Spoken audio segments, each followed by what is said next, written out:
आज विक्रम सम्वत 2078 साल ज्येष्ठ 13 गते बिहिबार इस्वी सम्मत 27 मई सन् 2021 काठमाडौँमा रेडियो एनआरएन 99.1 देशभर विभिन्न एफएम र संसारभर रेडियो nrn.com मार्फत प्रसारण भइरहेको नेपाली रेडियो नेटवर्कको नेपाली खबरमा सरोज कोइराला र गोमा परियारको नमस्कार। खोप कूटनीतिमा राष्ट्रपतिको सक्रियता, चीनका राष्ट्रपतिसँग टेलिफोन वार्ता, भारतलाई पत्राचार, जनताको हितभन्दा सत्ता महँगो नठान्न चेतावनी, जोगियो सुदूरपश्चिम प्रदेश सरकार, बजेटमाथि वक्र दृष्टि लगायतका खबर आजका पत्रपत्रिकाको अघिल्लो पृष्ठमा छापिएका छन्। हिमालय टाइम्समा छापिएको आँधीखोला कांग्रेसले सुरु गर्यो निशुल्क एम्बुलेन्स सेवा शीर्षकको खबरलाई हामीले आजको खास खबर बनाएका छौं। देशभर संक्रमणको गति बढ़िरहेका बेलामा स्याङ्जा पनि निरन्तर संक्रमणको चपेटामा परेको छ। मंगलबार मात्र गण्डकी प्रदेशकै सबैभन्दा बढी मृत्यु स्याङ्जामै भयो। स्याङ्जाका विभिन्न ठाउँहरूमा संक्रमण तीव्र रूपमा समुदाय स्तरमै फैलिसकेकाले सर्वत्र चिन्ता छाइरहेको छ। यही अवस्थालाई मध्यनजर गरेर आँधीखोला युथ कांग्रेसले निशुल्क एम्बुलेन्स सेवा सुरु गरेको छ। आँधीखोला गाउँपालिकाको एम्बुलेन्स सेवा चलिरहँदा त्यसले मात्र बिरामी बोक्न अपर्याप्त महसुस भइरहेका बेलामा नेपाली कांग्रेस आँधीखोला गाउँपालिका कार्य समिति, तरुण दल र नेवी संघको समन्वयमा सामाजिक सञ्जाल मार्फत अभियान चलाउँदै कोभिड लक्षित अस्थायी एम्बुलेन्सको शुरूआत गरिएको हो।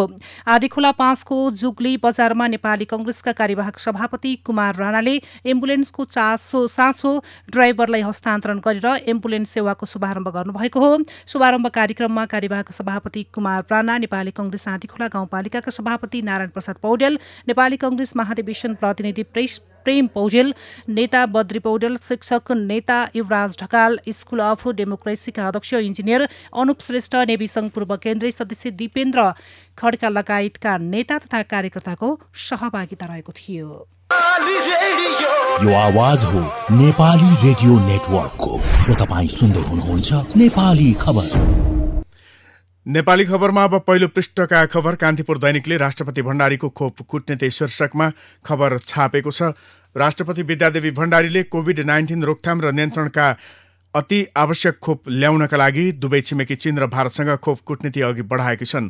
मुलुकमा कोभिड संक्रमण र त्यससँगै मृत्युदर समेत बढ़िरहेको अवस्थामा राष्ट्रपति भण्डारीले खोप उपलब्ध गराउनका निम्ति चिनिया राष्ट्रपति सी जिनफिङसँग बुधबार टेलिफोन संवाद गरिन् भने मंगलबार उनले भारतीय राष्ट्रपति रामनाथ कोविन्दलाई पत्र लेखेर अनुरोध गरेकी थिइन्। राष्ट्रपति भण्डारीसँगको संवादमा चिनिया समकक्षीले नेपाललाई थप 10 लाख खोप अनुदानमा दिने घोषणा गरेका छन्। चिनिया राष्ट्रपति शीसँग झण्डै 40 मिनट भएको संवादमा राष्ट्रपति भण्डारीले कोरोना भाइरस रोकथाम र नियन्त्रणका लागि चीनले यसअघि गरेको सहयोगलाई लिएर धन्यवाद व्यक्त गर्नुका साथै खोप खरिदका निम्ति सहजीकरण गरिदिन अनुरोध गरेकी थिइन्। जवाफमा शीले नेपाललाई 10 लाख थप खोप उपलब्ध तत्काल दिने र नेपाललाई चाहिएको अरू खोप खरिद गर्ने सम्बन्धमा आफ्नो तर्फबाट सहजीकरण गरिदिने वचन दिए। अहिले नेपाली जनताको जीवन बचाउन आवश्यक छ। नेपाललाई खोप अति आवश्यक छ। खोप खरिदका लागि सहजीकरण गरिदिन आग्रह गर्छु। राष्ट्रपति भण्डारीले शीसँग गरेको आग्रह उद्धृत गर्दै राष्ट्रपतिका सञ्चारविज्ञ टीका ढकालले कान्तिपुरसँग भने भन्दै कान्तिपुरले लेखेको छ। त्यसपछि शीले अनुदानमा दिने खोप बाहेक नेपाललाई अरू खोप खरिदमा पनि सहजीकरणदेखि आवश्यक सहयोग गर्ने प्रतिबद्धता गरे। यता काठमाडौँ स्थित चिनिया दूतावासका प्रवक्ता चाङ शीले खोप खरिदका सम्बन्धमा नेपाली पक्ष र चिनिया सरकारी कम्पनी सिनोफार्म सम्पर्कमा रहेको जानकारी दिए। सिनोफार्मका अधिकारीहरूले नेपाललाई उपलब्ध गराउन सक्ने खोपको संख्या, लागत र कति समयमा खोप उपलब्ध गराउन सकिन्छ भन्ने जस्ता विषयमा बेजिङ स्थित नेपाली दूतावासलाई जानकारी दिइसकेका छन्। शीसँग संवाद हुनु अघिल्लो दिन मंगलबार राष्ट्रपति भण्डारीले भारतीय समकक्षी कोविन्दलाई नेपाललाई कोरोना भाइरस विरुद्धको खोप उपलब्ध गराइदिनका लागि पहल गरिदिन अनुरोध गर्दै पत्राचार गरेकी थिइन्। रहस्यमय बन्दै कोरोना उत्पत्ति शीर्षकमा नागरिक दैनिकमा खबर छापिएको छ। सुरुमा चिनिया सहर वुहानमा देखिएको कोरोना भाइरसको उत्पत्तिको रहस्य 1.5 वर्षसम्म सुल्झेको छैन। वुहानको जनावर बेचबिखन गर्ने एक बजारमा चमेराबाट मानिसमा यो भाइरस सरेको मानिँदै आएको छ। चीनले यो भाइरसबारे विश्वलाई सन् 2019 को डिसेम्बरमा मात्र जानकारी गराए पनि गत साता अमेरिकाको गुप्तचर एजेन्सीको एक प्रतिवेदनले महामारी सुरु भएको मानिएको मितिभन्दा 1 महिना अगाडि अर्थात् नोभेम्बरमा वुहान स्थित वुहान इन्स्टिच्युट अफ भाइरोलोजीको एक प्रयोगशालाका अनुसन्धानकर्ताहरू बिरामी भएको र अस्पतालमा उपचार भएको दावी गरेको छ। यो दावीसँगै प्रयोगशालाबाट भाइरस बाहिर निस्केको सम्भावना देखिएकाले तथ्य पत्ता लगाउन स्वतन्त्र अध्ययन हुनुपर्ने आवाजलाई थप बल मिलेको छ। कोरोना भाइरस प्राकृतिक हिसाबले नभई प्रयोगशालाबाट उत्पत्ति भएको यसअघि केही विज्ञले बताउँदै आएका थिए। यो प्रतिवेदन सार्वजनिक भएपछि यो विषयको चर्चा उत्कर्षमा रहेको छ। यही आइतबार अमेरिकी दैनिक वाल स्ट्रिट जर्नलले यसअघि सार्वजनिक नभएको अमेरिकी खुफिया एजेन्सीको एक प्रतिवेदनले वुहान स्थित एक प्रयोगशालाका 3 जना अनुसन्धानकर्ता नोभेम्बरमा नै बिरामी परेको र अस्पतालमा उपचार परेको देखिएको समाचार सार्वजनिक गरेको छ। यो विषयले फेरि विश्वव्यापी चर्चा पाएको हो। जर्नलले उक्त प्रतिवेदन यसअघिको डोनाल्ड ट्रम्पको प्रशासनद्वारा सार्वजनिक स्टेट डिपार्टमेन्ट फ्याक्ट सिटमा समावेश गरिएको तथ्यभन्दा फरक र विस्तृत भएको जनाएको छ। अमेरिकाका गुप्तचर एजेन्सीसँग आबद्ध भूतपूर्व तथा वर्तमान अधिकारीले वुहानका अनुसन्धानकर्ता बिरामी भएको तथ्य सार्वजनिक भएपछि यो विषयमा थप अनुसन्धान गर्न आवश्यक रहेको बताएको जर्नलले जनाएको छ। चिनिया कम्युनिस्ट पार्टी सीपीसीले नेपालका राजनीतिक दलका नेताहरूसँग छलफल गरेको छ। नेपाली राजनीतिक दलका नेताहरू र सीपीसी बीच बुधबार भर्चुअल अन्तर्क्रिया भएको हो। सीपीसीको अन्तर्राष्ट्रिय विभागको आयोजनामा भएको भर्चुअल अन्तर्क्रियामा उपप्रधानमन्त्री ईश्वर पोखरेल, पूर्व प्रधानमन्त्री तथा नेकपा माओवादी केन्द्रका अध्यक्ष पुष्पकमल दाहाल, कंग्रेस विदेश विभाग प्रमुख डाक्टर नारायण खड्का, मजदुर किसान पार्टीका अध्यक्ष नारायण मान बेजुक्से, राप्रपा अध्यक्ष पशुपति शमशेर जबरा, जनता समाजवादी पार्टीका अध्यक्ष उपेन्द्र यादव र राष्ट्रिय सभाका अध्यक्ष गणेश तिमल सिन्हा सहभागी हुनुहुन्थ्यो। सीपीसीका तर्फबाट अन्तर्राष्ट्रिय विभागका उपप्रमुख चेन झौको सहभागिता रहेको थियो। सबै नेताहरूले खोप, अक्सिजन, भेन्टिलेटर, कन्सन्ट्रेटर, जेनेरेटर लगायत जरुरी स्वास्थ्य सामग्री उपलब्ध गराएकोमा चिनिया सरकारलाई धन्यवाद दिनुभएको थियो। सो अवसरमा उपप्रधानमन्त्री पोखरेलले चीनबाट नेपालले पूर्ण भ्याक्सिन खोपको अपेक्षा गरेको बताउनुभयो। चीनले कोभिड-19मा गरेको सफलता विश्वका लागि उदाहरणीय रहेको उहाँले बताउनुभयो। चिनिया कम्युनिस्ट पार्टी र नेपालका राजनीतिक दलका नेताहरूबीच भर्चुअल अन्तर्क्रिया शीर्षकमा हिमालय टाइम्समा यो खबर छापिएको हो। खर्च गर्ने क्षमता बढेन तर बजेटको आकार बढेको बढे, वास्तविक खर्चभन्दा 54% ठूलो बजेट ल्याउने तयारी शीर्षकमा नयाँ पत्रिकामा खबर छापिएको छ। पछिल्ला 5 वर्ष यताको तथ्याङ्क विश्लेषण गर्दा सरकारले खर्च गर्न क्षमता बढाउन सकेको देखिँदैन, तर खर्च गर्न नसके पनि ठूलो आकारको बजेट ल्याउने प्रवृत्ति भने बढेको देखिन्छ। सरकारले पछिल्ला 5 वर्षमा वार्षिक औसत 78.6% मात्रै कुल खर्च गर्न सकेको देखिन्छ। खास गरी ठूलो आकारको बजेट ल्याउने, चालु खर्च गर्ने तर विकास खर्च गर्दै नगर्ने प्रवृत्ति तथ्याङ्कले देखाउँछ। पछिल्ला 5 वर्षमा सरकारले वार्षिक औसत 82.81% चालु खर्च गर्न सकेको छ, जबकि विकास खर्च भन्ने वार्षिक औसत 65.99% मात्रै हुन सकेको देखिन्छ। सरकार जनताप्रति जवाफदेही नहुँदा ठूलो आकारको बजेट ल्याउने तर खर्च गर्न नसक्ने प्रवृत्तिको विकास भइरहेको अर्थविद डाक्टर विश्व पौडेल बताउनुहुन्छ।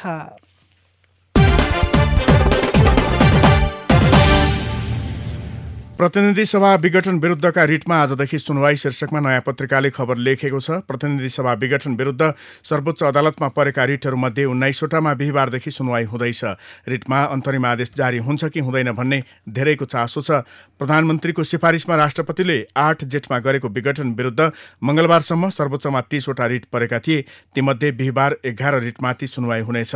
11 रिट संवैधानिक इजलासमा दर्ता भएका छन्। ती शुक्रबार बस्ने इजलासमा पेश गरिने सर्वोच्च अदालतले जनाएको छ। जनताको जीवनभन्दा सत्त महँगो नठान्न चेतावनी शीर्षकमा नागरिक दैनिकमा खबर छापिएको छ। प्रतिनिधि सभाबाट विश्वासको मत प्राप्त गर्न असफल भएपछि संविधानको धारा 76 अन्तर्गत वैकल्पिक सरकार गठन गर्न विभिन्न चरणका प्रयास हुँदाहुँदै प्रतिनिधि सभा विघटन गर्नुलाई गम्भीर विचलन र अवरोध आएको संविधान निगरानी समूहको ठहर छ। कोरोना महामारीको समयमा जनताको जीवधन सस्तो ठानेर सत्तालाई महँगो ठान्न गलत हुने समूहको चेतावनी रहेको छ। पूर्व प्रधान न्यायाधीशहरू कल्याण श्रेष्ठ, सुशीला कार्की लगायत रहेको समूहले अध्यादेश मार्फत देश चलाउनुले संसदको सान्दर्भिकता र औचित्य घट्दै जान सक्ने चिन्ता व्यक्त गरेको छ। जनताको जीवधन सस्तो र आफ्नो सत्ता स्वार्थ महँगो ठान्ने भ्रमबाट मुक्त हुन पनि अनुरोध गर्दछौं, समूहद्वारा जारी विज्ञप्तिमा उल्लेख छ। समूहले सर्वोच्च अदालतको गत फागुन 11 को फैसला बमोजिम पुनर्स्थापित प्रतिनिधि सभाको बिना कारण विघटनलाई न्याय पद्धति कार्यान्वयनमा गम्भीर विचलन भनेको छ। मन्त्रीपरिषदको सिफारिसमा राष्ट्रपतिले पुनः संसद विघटन गर्नुलाई संवैधानिक पद्धति, संसदीय प्रजातन्त्र र न्यायिक पद्धतिको कार्यान्वयनमा गम्भीर विचलन र अवरोध आएको समूहको ठहर छ। संविधान कार्यान्वयन जटिल मोडमा पुगेको बेला एकपटक विघटित प्रतिनिधि सभा सर्वोच्चबाट पुनर्स्थापित भएको थियो। त्यसको सम्मान गर्दै संसदीय प्रणालीको लाभदायक उपयोग गर्नुको बदला उपेक्षा गरिएको समूहको ठहर रहेको छ।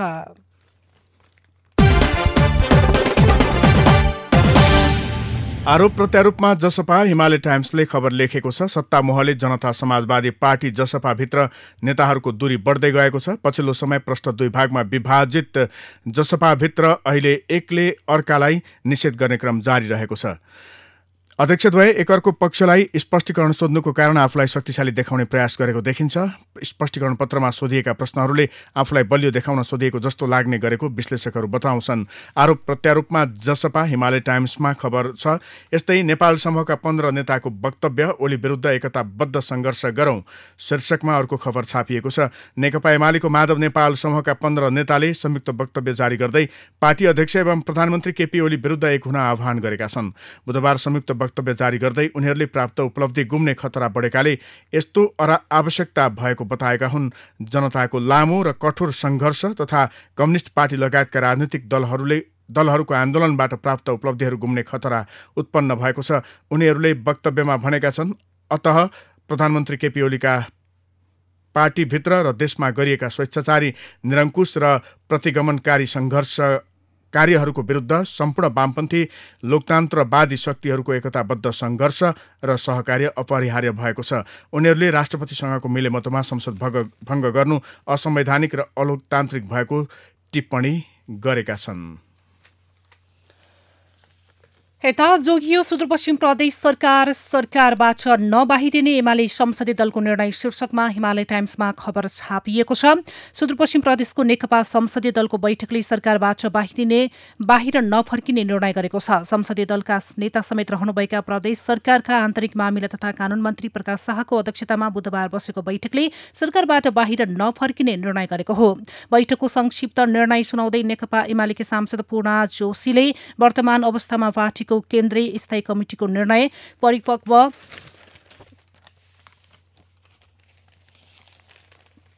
नभएको र हालसम्म आधिकारिक रूपमा नआएको बताउनु भएको छ। साथै हालसम्म प्रदेश सरकार महामारी विरुद्धको लडाईँमा रहेको साथै आउँदो आर्थिक वर्षको नीति तथा कार्यक्रम र बजेट तयारीमा रहेकाले सरकारबाट नबाहिरिने निर्णय भएको बताउनु भएको छ।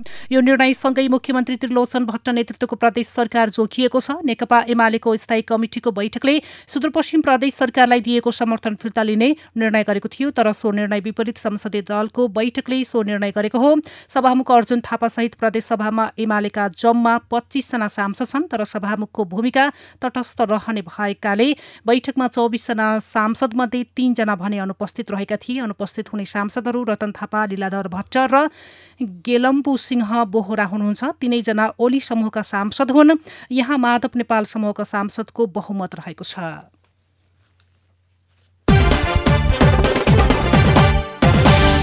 मुलुकमा बुधबार कोरोना संक्रमण हुनेभन्दा निको हुनेको संख्या बढी देखिएको छ। पछिल्लो 24 घण्टामा एन्टिजेन सहित 19,352 नमुना परीक्षण गर्दा 6,714 जनामा संक्रमण पुष्टि भएकामा यही अवधिमा 6,716 जना निको भएका छन्। संक्रमित भन्दा निको हुनेको संख्या बढ्दो देखिनु राम्रो संकेत भएको स्वास्थ्य मन्त्रालयले जनाएको छ। संक्रमण घट्दै निको हुने बढ्दै कान्तिपुर दैनिकमा खबर छापिएको छ।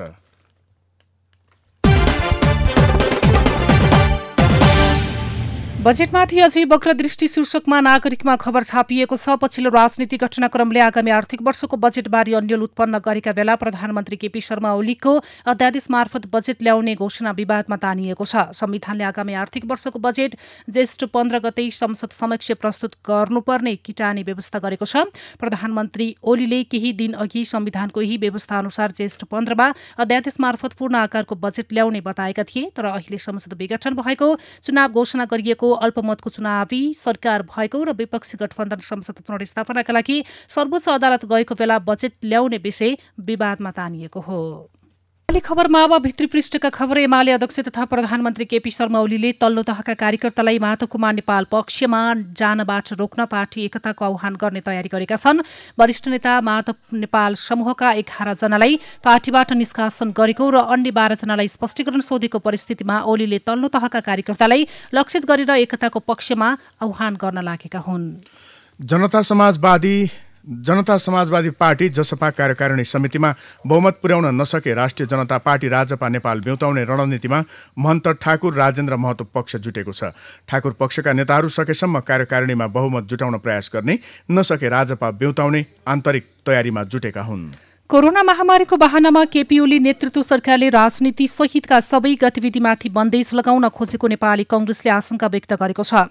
पार्टी सभापति शेरबहादुर देउवाको न्यास बुढानील कण्ठमा बुधबार बसेको पदाधिकारी बैठकले कोरोना नियन्त्रण र रोकथाम उदासीन सरकारले जनतालाई निषेधाज्ञाको नाममा त्रसित बनाउने काम गरेको ठहर गरेको छ। निषेधाज्ञा जारी गरेको मौका छोपी उपत्यकामा केही व्यापारीले अभावको बहानामा दैनिक उपभोग्य वस्तुको मूल्य बढाएको गुनासो बीच वाणिज्य आपूर्ति तथा उपभोक्ता हित संरक्षण विभागले 3 महिनालाई पुग्ने खाद्यान्न मौजदात रहेको जनाएको छ। महामारी नियन्त्रण गर्न निषेधाज्ञा जारी गरिए पनि खाद्यान्न लगायतका दैनिक उपभोग्य वस्तु नियमित रूपमा आयात भइरहेकाले कुनै समस्या नरहेको विभागको दावी छ। नयाँ शैक्षिक सत्र सुरु हुन अब केही समय मात्र बाँकी छ। केही स्थानीय तहले असार पहिलो सातादेखि नयाँ शैक्षिक सत्र सुरु गर्ने निर्णय गरिसकेका छन्। कोभिड-19 का कारण यस वर्ष पनि भौतिक उपस्थितिमा पठन पाठन हुने सम्भावना छैन। तर 1 वर्षसम्म केन्द्रदेखि स्थानीय तहसम्मको तयारी नहुँदा अघिल्ला वर्ष जस्तै विद्यालयका पठन पाठन औपचारिकतामा सीमित हुने देखिएको छ। कोरोना संक्रमणको दोस्रो लहर चलिरहेका बेला मलेसिया बाहेकका प्रमुख श्रम गन्तव्यका रोजगारदाताले नेपालबाट झण्डै 1,10,000 कामदार लैजान मागपत्र प्रमाणीकरण गरेका छन्। ती देशले निर्माण क्षेत्रमा बढी कामदार लैजान माग पेश गरेका हुन्। ऊर्जा उद्यमीले विद्युत खपत बढाउन विद्युतीय सवारी र विद्युतीय चुलोमा जोड दिनुपर्ने बताएका छन्। विद्युत निर्यातका लागि अन्तर्राष्ट्रिय बजार खोज्दै हिँड्नुभन्दा पनि तत्कालका लागि स्वदेशमै खपत बढाउनेतर्फ लाग्नुपर्ने उनीहरूले बताएका छन्। विपन्न सीमान्तकृत तथा नयाँ सोच भएकालाई सघाउने गरी 3 वर्ष अघि सुरु गरिएको सहुलियतपूर्ण कर्जा कार्यक्रमबाट ऋण लिनेको संख्या बढ्दै गएको छ। यद्यपि यसरी ऋण लिएपछि गरिएको उपयोगको नतिजा भने देखिएको छैन। विज्ञहरूले राज्यको सुविधा लिएर गरिएको कार्यक्रमको प्रभावकारी रूपमा अनुगमन र मूल्याङ्कन हुनुपर्ने माग गर्दै आए पनि सरकारले अहिलेसम्म त्यस्तो व्यवस्था मिलाउन सकेको छैन। अब शेयर बजार 17वटा कम्पनीका करिब 6 अर्ब रुपैयाँ बराबरको आइपिओ पाइपलाइनमा रहेका छन्। नेपाल धितोपत्र बोर्डबाट स्वीकृतिको पर्खाइमा 17 कम्पनीको 5 अर्ब 96 करोड रुपैयाँ बराबरका 5 करोड 96 लाख किता शेयर निष्कासनका लागि अनुमतिको पर्खाइमा रहेको छ। यो आवाज हो नेपाली रेडियो नेटवर्कको र तपाईँ सुन्दै हुनुहुन्छ नेपाली खबर। अब विदेशका खबर। भारतमा आगामी डिसेम्बरसम्ममा 60 करोड मानिसलाई दुवै खोप लगाइसकिने दावी गरिएको छ। भारतको मेदान्त अस्पतालका अध्यक्ष डाक्टर नरेश त्रेहानले आगामी जुलाईदेखि अगस्तसम्ममा खोपको अभाव अन्त्य हुने पनि दावी गरेका छन्। अब खेल र खेलाडीका खबर। नेपाली लेग स्पिनर सन्दीप लामिछानेलाई बेलायतको भिसा पाउन समस्या भएको छ। इङ्ल्यान्ड तथा वेल्स क्रिकेट बोर्डले आयोजना गर्ने T20 ब्लास्ट द 100 2021 प्रतियोगिता खेल्न सन्दीप बेलायत जाने तयारीमा थिए। प्रतियोगिताको मिति नजिकै जाँदा आफूले भिसा नपाएको कुरा सन्दीपले ट्विटरमा उल्लेख गरेका छन्। अब कला सम्बन्धी खबर। नेपाली कमिटियनले अहिलेसम्म विश्वकै अग्लो ठाउँमा उभिएर स्ट्यान्ड कमेटी गरी गिनिस अफ वर्ल्ड रेकर्ड बनाएका छन्। यसअघिको रेकर्ड तोड्दै नेपग्यासम कमिटी समूहले कमिटीमा विश्व कीर्तिमान कायम गर्दै गिनिस बुक अफ वर्ल्ड रेकर्डमा नाम लेखाएको हो। अब विचार विश्लेषण। संकटकालको सुरताल शीर्षकमा नागरिक दैनिकको सम्पादकीय विचार सबैभन्दा पहिले लिँदैछौँ। सुरुदेखि यसको नेतृत्व कुनै चिकित्सक वा स्वास्थ्य मन्त्रालय आफैले गर्नुपर्ने हो। यो प्रशासनिक भन्दा बढी स्वास्थ्य विज्ञानसँग सम्बन्धित विषय हो। त्यसका लागि स्वास्थ्य क्षेत्रका विज्ञकै मातहतमा यस्ता कार्यक्रम सञ्चालित हुनुपर्छ। अहिले आएर 5 लाख रुपैयाँसम्म जरिवाना र 1 वर्षसम्म कैद गर्न सक्ने गरी अध्यादेश जारी गराएर कोरोना नियन्त्रण गर्ने भनिएको छ। स्वास्थ्य सङ्कटकालको एकमात्र उद्देश्य बिस्तारै राजनीतिक अधिकारलाई समेत रोक्न सक्ने गरी काम कारबाही बढाउने भित्रै इच्छा रहेको देखिन्छ। सरकारले संविधान र कानुन मिचेर काम गरिरहेको छ। संविधान विपरीत प्रतिनिधि सभा विघटन गरेका कारण राजनीतिक वातावरण समेत अनुकूल छैन। दल र सर्वसाधारणले विरोध प्रदर्शन गर्न सक्ने वातावरण अहिले छैन। तर भोलि उठ्न सक्ने राजनीतिक विरोधलाई समेत अवरोध गर्ने गरी अहिले सरकारले स्वास्थ्य सङ्कटकालका नाममा अधिकारमा हस्तक्षेप गर्न खोजेको छ। कान्तिपुरमा छापिएको छ विद्यानाथ कोइरालाको नमिलेको कृषि र कुर्सी शीर्षकको विचार। कृषि र कुर्सी नमिलेको पक्का हो, मिलाउन सकिन्छ यो पनि पक्का हो। यसका लागि सोच बदल्नु जरुरी छ। त्यो सोच हो प्रत्येक किसानको जमिनमा परम्परागत कुन आधुनिक कुन खेती हुन सक्छन् भनी उसले ज्ञान विज्ञमा र विज्ञका ज्ञान र कृषकमा ल्याउने प्रबन्ध गराउनुपर्छ। कृषि अगुवा तथा विद्यार्थी मार्फत कृषकका ज्ञान विज्ञमा र विज्ञका ज्ञान कृषकमा ल्याउने प्रबन्ध गर्न गराउनुपर्छ। जरा सिँचाइ कहाँ र कसरी गर्ने, थोपा सिँचाइ कहाँ र कसरी गर्ने जस्ता कुरामा कृषकलाई जानकार बनाई इजरायलले जस्तै उसका सबै जमिनमा सिँचाइ सुविधा सुनिश्चित गर्नुपर्छ। कृषकलाई नै मल बिउ बिजन आदिको ज्ञाता बनाउन उसैलाई अनुसन्धानता बनाउनुपर्छ। पालिकाका ठाउँ ठाउँमा कृषकका उत्पादन किन्ने बजारहरू बनाउनुपर्छ। नबिकेका उत्पादनहरू सरकारले किनी स्वदेश तथा विदेश पठाउने प्रबन्ध गर्नुपर्छ। बेडमा भएका ज्ञान कृषकमा छन्, तिनमा अनुभव थपिएको छ। यी र यस्ता ज्ञाताहरूमा अनुसन्धान तथा विकास गराउन सम्बन्धित पालिकाहरू, शिक्षक, प्राध्यापक तथा विद्यार्थीलाई जिम्मेवार बनाउनुपर्छ। हर पालिकालाई चाहिने बिउ बेर्ना तथा प्राङ्गारिक मल बनाउने जिम्मा सम्बन्धित पालिकामै स्कुल, कलेज तथा विश्वविद्यालयलाई दिनुपर्छ। पालिकामा भएका रेडियो, टेलिभिजन, पत्रपत्रिका, अनलाइन तथा अन्य सामाजिक सञ्जाललाई उपयोग गरी किसानसँग सिक्ने तथा कृषकलाई सिकाउने कुराको सुनिश्चित गरिनुपर्छ। कृषकले कुनै न कुनै विधामा विद्यार्थीले काम गरेकै हुनुपर्ने प्रबन्ध गरिनुपर्छ। अनुसन्धानबाट, पढाइबाट, भोकाइबाट, उद्यमीकरणबाट, खेती किसानीबाट, कृषि कार्यमा उपयोगी हुने उपकरणको निर्माण तथा अनुसन्धानबाट, अन्य कुनै तरिकाबाट अन्यथा कृषि र कुर्सीको भेट नहुने नियति भोगिरहनुपर्छ। शासकको मनोमानी लोकतन्त्रमाथिको खतरा, धर्मेन्द्र झाको विचार नयाँ पत्रिकामा छापिएको छ। शीतल निवास दूरगामी महत्त्वको निर्णयमा प्राय चुक्ने गरेको छ। यस्ता निर्णय गर्न शीतल निवास प्राय हतारिन्छ। यसपटक पनि शीतल निवासबाट निर्णय गर्न सायद हतार गरिएको छ। विपक्षी दलहरूले प्रधानमन्त्रीको सिफारिसमा राष्ट्रपतिले बजाउने मादलको तालमा नाच्न छाडेर जहाँनेरबाट संविधानको खुल्ला उल्लङ्घन भएको छ त्यहीँबाट सुधारका लागि दबाब दिन सक्रिय हुनुपर्छ।